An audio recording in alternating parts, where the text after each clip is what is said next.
Hello all, I'm Nobu, I come from Japan. I'm going to talk about a case which was delivered by my friend who is a kind of a calling consultant.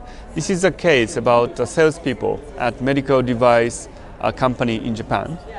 And obviously, as a sales-oriented project, the topic of the project was focusing on how much salespeople can sell. And of course, the tendency is to look at the top players. We have identified that those top players, they were like born salespeople. Someone's like artist. So we decided this is something quite difficult to replicate. But meantime, when we look at the population, there was a kind of a second group, which is not necessarily bad, because second group, which is producing a stable performance, always producing profit under whatever conditions, we thought this is a group of people that we should be looking at.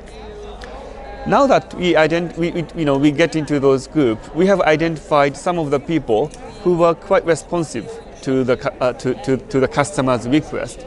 The traditional belief in this sales organization is when a customer asks information to sales, they always wanted to do something perfect. So Mr. Customer, okay, I'm going to produce a perfect file in 2 weeks, and then never responded about the status of the information to the customer.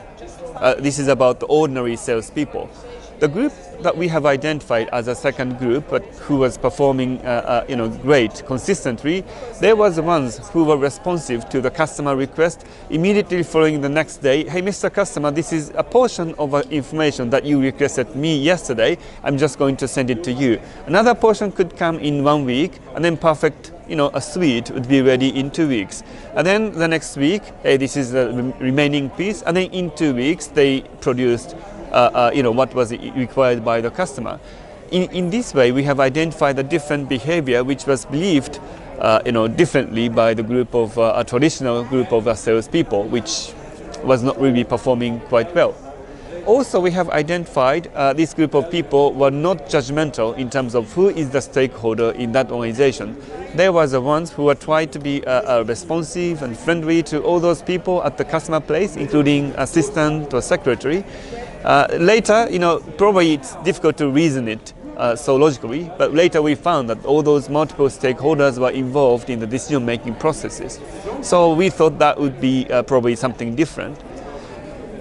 So this way we have identified a group of positively deviant behaviors, but how we can replicate this to the rest of the organization was another challenge, because those people who believe that the perfect information or just to decide on one or two single stakeholder is important was the belief.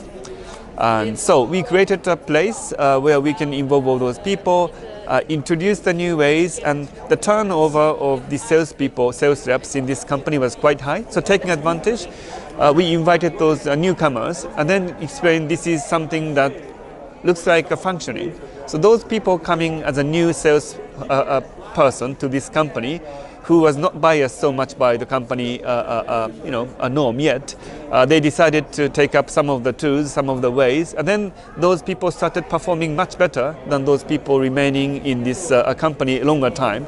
And this way, the group of new people started performing. The traditional people started getting a bit of interest and also get a bit of pressure because they are at the organization longer than those people.